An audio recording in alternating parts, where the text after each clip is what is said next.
The Varnak Empire had conquered over 300 worlds, silencing rebellions, toppling civilizations, enslaving warriors twice their size. But when they stepped onto Thera 9, a dead rock abandoned by humans centuries ago, their soldiers vanished without a trace. No enemy fleets. No plasma defenses. Just silence. Until the screaming started. And by the time the last transmission came through, the galaxy learned the unthinkable truth. Humans don't fight to win. They fight because it's the only thing they trust more than peace. The air above Thera 9 shimmered as the dropships descended, cutting lines of fire through its green-stained sky. The jungle beneath remained still, unbothered by the screech of Varnak engines. General Scarus stood at the head of the vanguard, arms crossed, his crimson armor gleaming with the dust of dead stars. Behind him, 500 of the Dominion's finest disembarked in flawless formation, each step calculated, mechanical. Scareth didn't blink. He didn't need to. The planet was designated Level 1, minimal threat, probable human remnants. Nothing they hadn't erased 100 times before. Commander Rel, Scareth growled, his voice sharp as bone. Deploy scouts? We claimed this rock before dusk. Rel, tall and lean with plates of obsidian armor etched with victories, inclined his head. Yes, General. Signal strength remains erratic, but we're triangulating the distress beacon. Origin appears human. Crude. Old. All human tech is crude, Scareth snapped. Yet it still bleeds. The scouts vanished into the treeline, weapons armed, scanning thermals humming. Scareth surveyed the terrain. No resistance. No gunfire. Just a jungle that felt too quiet. As if listening. Hours passed. One by one, the scout teams stopped transmitting. At first, Rel thought it was interference. Thera 9's atmosphere had traces of radiation, strange energy patterns, side effects of whatever human disaster had decayed the world centuries ago. But when the first transmission burst through, the command post went silent. It was screaming. One voice. Cut short. Then static. Rel paled, scales tightening around his throat. General, they're gone. Send more. They'll die. Scareth turned. Then send soldiers, not children. The next squad marched in. Heavier gear. Firepower rated for bunker breach. They lasted longer, 14 minutes, before a helmet feed showed a flicker of movement and a shriek as one soldier was yanked off screen. The remaining footage was a mess of blood and breathless panic. A single frame froze the command center. A woman, naked but from mud and painted ash, crouched above a Varnak corpse. She smiled at the camera, teeth sharpened. She winked. Rel froze. That was no armor. No weapons. She tore out his throat with her hands. She enjoyed it, Scareth said coldly. This wasn't combat. It was sport. No. It was a lesson. They deployed in force next. 50 troops. Coordinated formations, overlapping sensor fields, orbital overwatch. Scareth watched from the command tent, arms folded, expression flat. No one returned. They found one of the soldiers an hour later, what was left of him. Strapped to a tree, eyes gouged, his chest cavity open like a book. Organs removed. Arranged around him in perfect symmetry. His tongue was missing. In its place, a human-made audio chip. When played, it crackled to life with a calm, female voice. We are what you made us. You taught US war. You abandoned us in it. Now we teach it back. Silence stretched over the unit. Rel stared at the corpse. Sir, what are we fighting? Scareth stepped forward. Not soldiers. Not civilians. Something in between. Something that only survives by becoming more dangerous than extinction. Rel hesitated. We assumed they were weak. No civilization. No fleet. No industry. They replaced all of that. Scareth murmured. With intent. They fell back to regroup. Patrols were doubled. No one went out alone. The jungle remained still. But the air felt heavier, humid with the weight of watching eyes. Then the first sabotage occurred. One of the war mechs activated on its own and slaughtered an entire barracks in the night. Its internal logs were overwritten with code too complex to decipher. The AI specialists found fragments of human speech buried in its subroutines, songs, lullabies, nursery rhymes. "I don't sleep," one log read. "I dream. And in the dream, they taught me to bleed." Panic spread. Morale dipped. Soldiers argued. 3 turned on each other during a routine scan, hallucinating enemies. The medics couldn't explain it. No drugs. No pathogens. Just fear. Scareth didn't flinch. "They're breaking the mind before the body. That's how humans win. They're not even an army," Rel whispered. "They're something else." "Adaptation," Scareth said. "Weaponized." The next strike hit close. The central data hub exploded. Not from outside, from within. A device made from scavenged Varnak tech and human bone had been planted beneath the core, disguised as part of the support structure. No alarms. Just smoke, screams, and systems down. That night, the humans came close. Real close. 2 soldiers were found missing from the perimeter. In their place, totems made from their gear, blood, and bones arranged like a warning. The message written in Varnak script read, "You taught US war. But we taught it hunger." Scareth didn't sleep that night. Not from fear, from clarity. He remembered Earth. He'd fought there once. A younger commander then, confident, arrogant. He remembered the sky burning. He remembered a single human medic dragging 5 wounded across a minefield with one arm, blood trailing behind her like ink in water. She didn't scream. She didn't plead. She just crawled. That was the first time he saw a species not fighting to win, but fighting because losing wasn't in their nature. That medic bled out before she reached shelter. And she died smiling. Now here he was, full circle, back on another broken human rock, facing the children of those who never stopped crawling through war. He called Rel. "Prepare a full withdrawal." Rel blinked. "You want to retreat?" "I want to survive."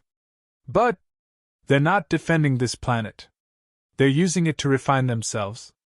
Rel frowned. "Then what do we tell command?"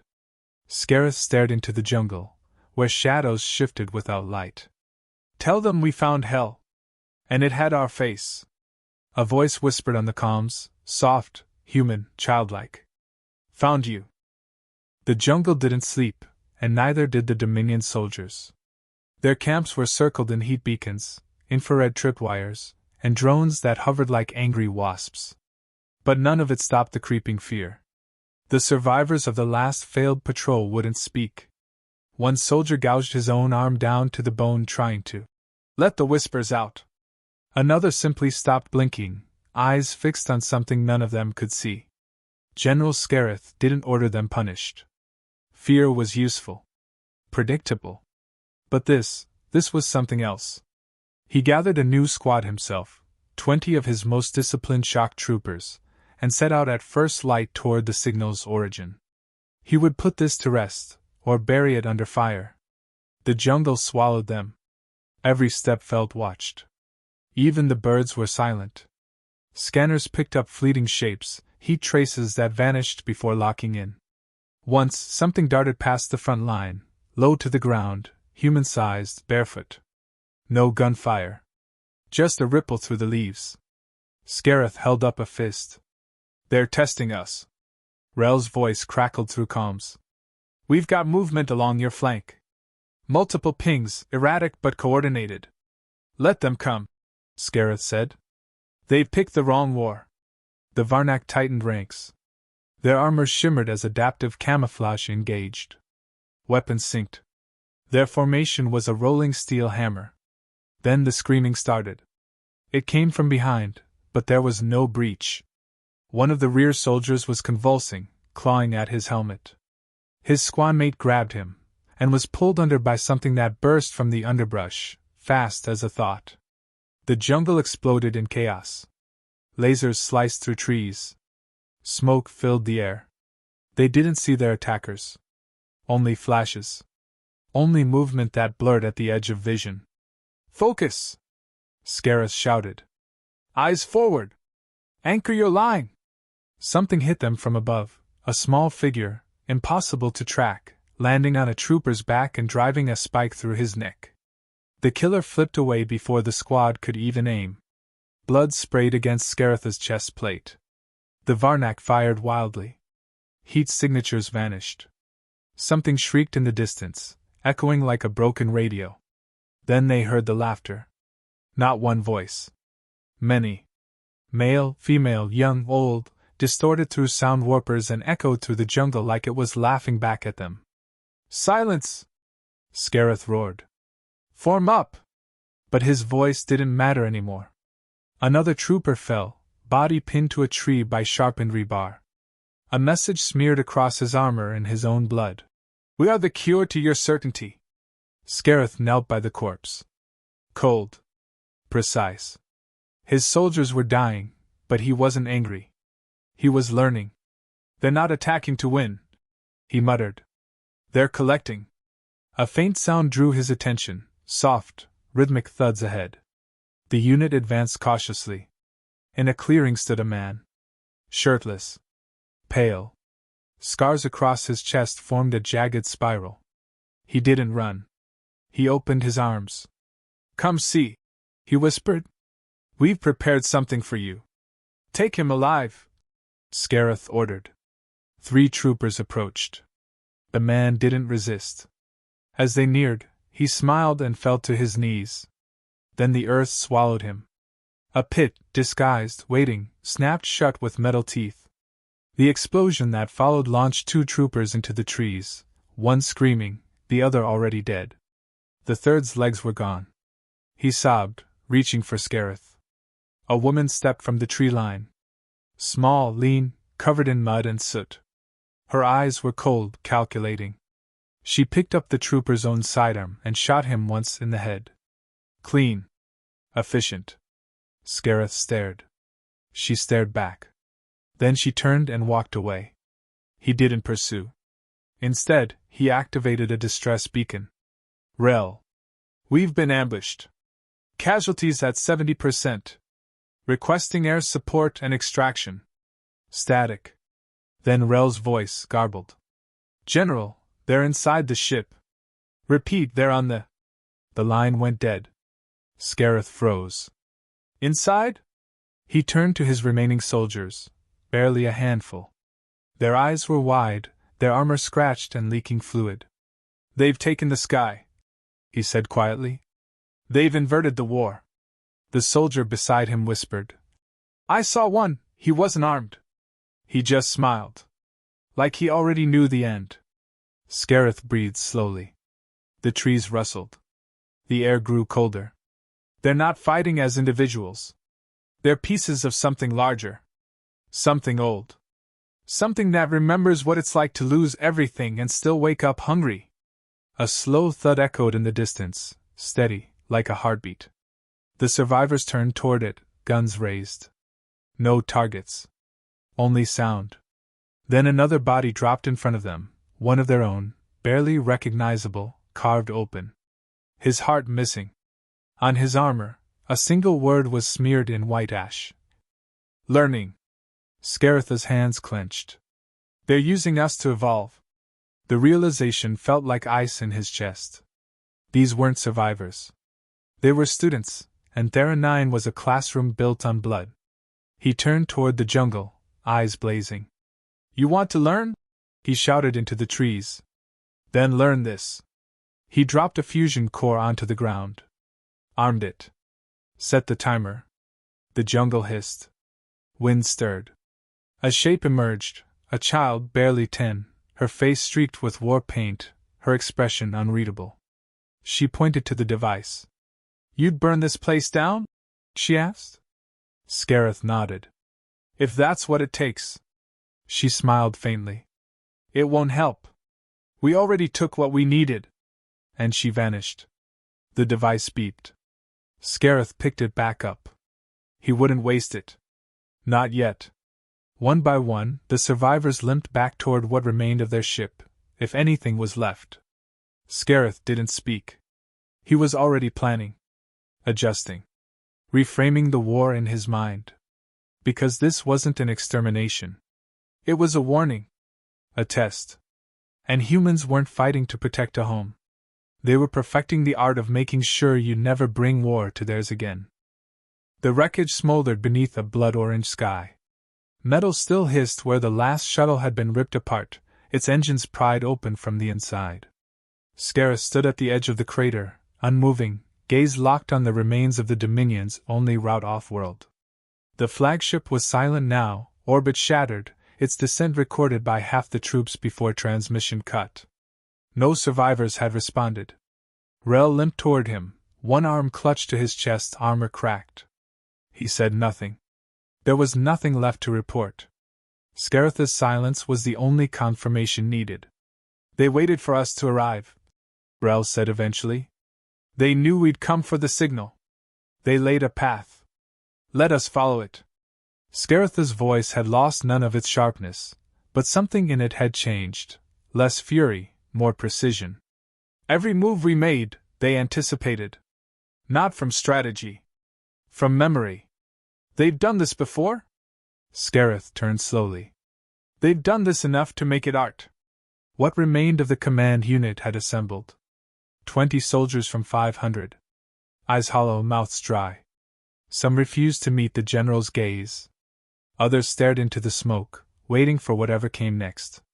They're not interested in territory, Rel said. They don't destroy infrastructure. They don't take prisoners. They don't negotiate. They don't need to, Scareth replied. They dismantle everything we are, piece by piece, until only their version remains. A soft sound crackled through the static on their open comms. Words. Human, broken, layered with distortion. You don't know how to lose. That's your weakness. Scareth raised a hand. Everyone froze. The voice continued. We were abandoned. Left to die on a failed world. No food. No medicine. No leaders. Just the screams of dying children and the cold. So we learned. A second voice joined in, deeper, slower, soaked in venom. We didn't build nations. We built instincts. A third, female, clipped and dry. We don't conquer. We consume. The voices faded. Silence. Then a single phrase, whispered like a prayer. We remember. One of the soldiers collapsed. Scareth didn't look at him. How much fuel remains in the fusion reserves? Barely enough to power our suits and defense drones, Rel answered. Then we use it to lure them. They control the jungle. And I control what's left of our command, Scareth replied. They want to study us. Let's give them something new to examine. The group moved, following Scareth into the ruins of the cargo depot. Every footstep crunched on shattered glass and charred plating. Inside, the scent of ash and melted metal mixed with blood. Scareth found what he was looking for, a payload canister, undetonated, filled with experimental kinetic charges. You plan to rig a trap? I plan to teach. They worked in silence. Scareth gave orders in short, precise commands. Each charge was buried beneath layers of torn fabric and armor remnants, reminders of fallen soldiers, bait for a curious enemy. As they worked, a voice called from the trees. General! A human man stood just outside the range of their scanners. No weapons. Pale skin. Unshaven, eyes calm. He held his hands up. Don't shoot, he said. I'm here to talk. Rel aimed his rifle. That's a trick. The man didn't flinch. Of course. Everything is. That's what war is, trick after trick until only one liar's left breathing. Scareth gestured for Rel to lower his weapon. You've been studying us, Scareth said. For generations. The man nodded. Each war you fight, you grow more rigid, more proud. We only needed to survive. Pride isn't efficient. You're not soldiers. You're ghosts. No. We're students. You're the lesson. Scareth stepped forward. What do you want? The man tilted his head. To remind the stars what humanity really is. You buried us under your maps, your classifications. Called us primitive, scattered, irrelevant. But we're the fire that survives the rain. You gave us time. And silence. We filled both with purpose. You lured us here. We needed new material. You see us as tools. The man smiled. No, General. You're teachers. You brought new instincts. We couldn't fabricate your arrogance. We had to feel it. And we did. A pulse detonated behind the depot. The trap was sprung. Screams, metal splitting, soil erupting. 4 humanoid shapes were caught in the blast, too fast to be Varnak, too still to be natural. Scareth raised his blade. Talk's over. But the man didn't run. You think death teaches us? Pain does. We adapt, General. Faster than you calculate. You'll see. He threw something, small, metallic. It burst midair into a swarm of nanofragments. A shimmer rolled across the depot, clouding vision. When it cleared, the man was gone. We're not going to win this by outgunning them, Rel said, wiping debris from his visor. No, Scareth muttered. We win by becoming something they haven't seen yet. And what's that? Unpredictable. He turned to the remaining troops. You've been trained for structure. Discipline. Throw it out. From now on, we hunt like they do. Alone. Silent. Unreadable. Rel blinked. That's suicide. It's education. They want to learn from us? Let's make the lesson hurt. They split up. Each squad, now only pairs, disappeared into the terrain with only a single goal: rewire the jungle with their own chaos. They rigged sensors to malfunction. Planted dead calms on wounded dummies. Broadcast distorted Varnak prayers across enemy channels. For hours there was no contact. Then a message appeared on Scaretha's private frequency. A human child's voice. You're getting better. He didn't respond. Do you want to know why we're the deadliest? He said nothing. Because you taught us everything, except when to stop. Then the line went dead. And for the first time since the campaign began, Scareth smiled. Not in triumph, not in rage, but in grim, sharpened acknowledgement. They were finally speaking the same language. The jungle didn't breathe that night. It watched. Scareth moved alone through the undergrowth, armor stripped of rank, war paint smeared across his face like cracked ceramic. The Dominion trained soldiers to lead, to dominate, to march. But now he crept like an animal, silent, inhaling the air like a drug. He'd shed the idea of command. Leadership had failed here. Doctrine had failed. The only currency that mattered now was unpredictability. Rel's voice whispered in his earpiece. 2 clicks north. Movement. Sounds human. How many? Can't tell. Not enough to form a pattern. Good, Scareth said, and cut the feed. There were no patrols anymore. The remaining Dominion troops had become shadows, following no rhythm, no routine, each one hunting as they were hunted. The humans had forced them to discard every principle they held sacred. And in doing so, they'd taught them how to kill like something wilder. Scareth found them near a crater. 2 humans, crouched beside a smoldering Varnak corpse. Young. One male, tall and wiry, arms etched with tribal burns. The other a girl, maybe 15, sharpening a blade made from fused bone and scrap alloy. They hadn't seen him yet. He moved in slow, staying low, watching the girl's hands. Calm. Skilled. That blade wasn't her first. The boy spoke, voice too casual for a battlefield. He froze before we struck. I think he recognized her. From where? The girl asked without looking up. Doesn't matter. He's not talking now. She looked up. Right at Scaretha's hiding spot. You gonna stare all night, or fight like you used to? She called. He stepped out. No blade. No rifle. Just fists and grit. You've made your point, he said. You're dangerous. Unpredictable. Congratulations. The girl stood. That wasn't the point. Then what was? To see if your kind could learn. I did. Prove it. Scareth lunged, not like a general, but like a predator. The boy moved to intercept, but Scareth was already on the girl. She dodged, fast, low, blades slicing for his ribs. He caught her wrist, twisted hard. She grunted but didn't scream. The boy closed in with a cry, but Scareth kicked him square in the knee, dropping him. He wrestled the blade from the girl's hand, shoved her against a tree. She laughed. What's funny? He growled. You're learning the wrong lesson. He realized then, the blade wasn't meant to kill. It was meant to distract. Something small jabbed into his thigh. A needle. His vision blurred. Muscles twitched. She leaned close. We let you find us. The boy stood, limping. We needed a live one. Scareth's knees buckled. He fell backward, dragging his breath through clenched teeth. Pain stabbed through his chest like fire. The girl crouched over him, her face unreadable. You're not going to die, she said. Not yet. Why? Because you're the only one who stopped barking orders and started listening.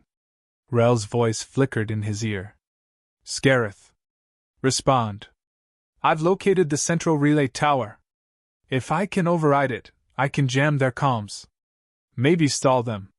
Scareth grunted. No. Don't. What? Don't fight them like a commander. Fight them like a mistake. The girl reached up and pulled his earpiece free. That's enough of that. Scareth tried to sit up, failed. So what happens now? We give you a story, she said. Something you'll take back to your people. That's what this was always about. I won't lie for you. You won't have to.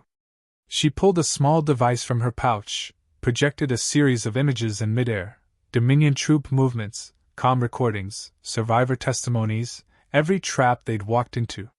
You thought this was war, she said. It wasn't. It was documentation. You were the subject. Scareth stared, breath slowing. We were bait. No, the boy said. You were examples. The images faded. The girl stood and walked away. The boy followed, leaving Scareth on the jungle floor, heart hammering with something he couldn't define. Not fear. Not rage. Clarity. When he finally staggered to his feet, the jungle didn't feel like an enemy. It felt like a mirror. He found Rel 2 hours later, digging into the relay console. You look like death, Rel muttered. Feels accurate, Scareth said. You found them? They found me. Did you kill them? No. Rel stopped. Then what happened? Scareth stared at the horizon, the sky burning with the pale shimmer of dawn. They gave me their message. Rel frowned. And what do we do with it? We deliver it. To who? To everyone.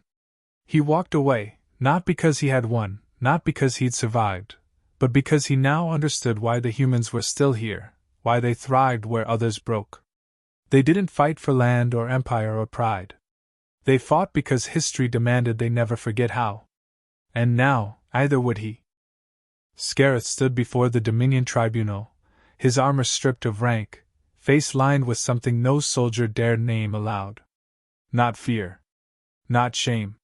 Something older. Something earned. His words were measured, voice steady despite the silence crushing the room.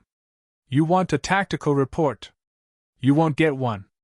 Because what we faced on Thera 9 wasn't a battle. It was a verdict. Across from him, the High Strategos frowned. You are the only surviving general. 2 ships lost. 500 soldiers unaccounted for. We expect accountability. I brought you something better. He tapped a crystal embedded in his forearm. The projection that unfolded showed only fragments, distorted transmissions, blurred footage of the jungle, voices in multiple languages layered over screams and laughter. A flickering image froze midair, a human child painting symbols in blood on a Varnak helmet, her eyes calm, deliberate. The Strategos leaned forward. This is propaganda. Scareth shook his head. This is warning. They are savages. Survivors of a failed species. What threat can they pose to the Dominion? They don't conquer systems. They don't build fleets. They don't need to. You think that makes them weak? That's where you've already lost. One of the admirals scoffed.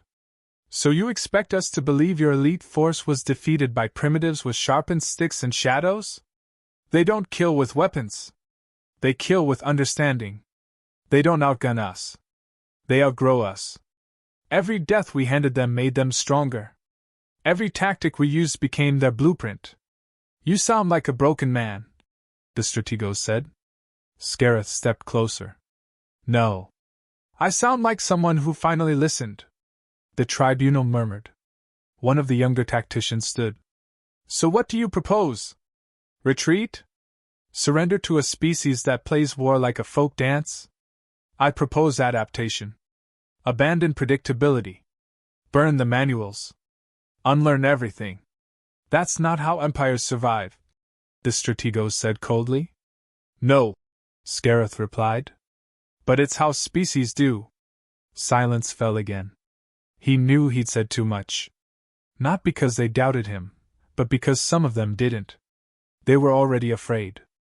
Scareth left the chamber without dismissal. No one stopped him. His shuttle waited outside, stripped down and retrofitted for deep space movement. A stealth-class scout ship, unauthorized, untracked. Rel met him on the ramp. They won't believe it. They don't need to. Just long enough for us to be gone. Rel glanced toward the sky. Where to? Back. Not to fight. To observe. You still think there's more to learn? Scaretha's gaze darkened. No. I think there's more we've already forgotten.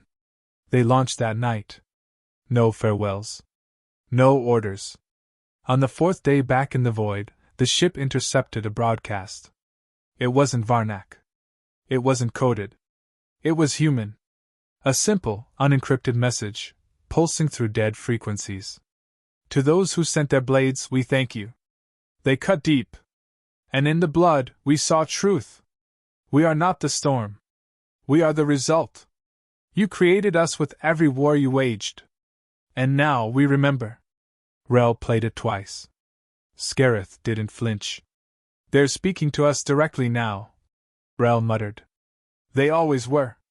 And what do they want? To be seen. Not as a species. As a future. Rel leaned forward, voice tight. We're generals, Scareth. Not prophets. Scaretha's eyes didn't leave the dark stretch of space ahead. That's the mistake we made. Rel didn't ask more. There was nothing else to debate. What they'd seen, what they'd survived, wasn't just an anomaly, it was inevitability. 10 days passed before they reached Theranine's orbit again. The planet looked the same, bruised skies, coiled forests, ash-colored terrain. But this time, there was no signal. No ambush. Only quiet. They landed anyway. The air was heavier. Not toxic, just expectant. They walked into the jungle like men approaching a grave. Rel carried no rifle. Scareth no blade. At the same crater where it all began, a single figure waited. A woman, older, clothed in stitched fabrics, posture relaxed. She said nothing at first, only studied them. You came back, she said finally. We were never finished, Scareth replied. She tilted her head. You understand now? Not enough. But more than before. That's how it starts. Rel stepped forward. Why us? She smiled faintly. Because you listen louder than most. Scareth glanced around. No ambush this time? No need, she said. You're not prey anymore. He narrowed his eyes. What are we then? She stepped closer, hand extended, not as a threat, but as a guide. You're becoming part of the answer. Scareth didn't move. And what's the question? She looked skyward. What comes after the conquerors? The jungle rustled around them, not in menace, but with breath. Rel exhaled slowly. So this isn't war anymore?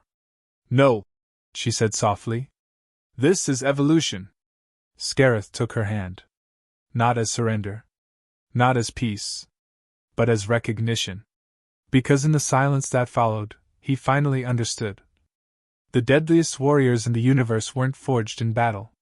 They were forged in survival. And they never stopped becoming.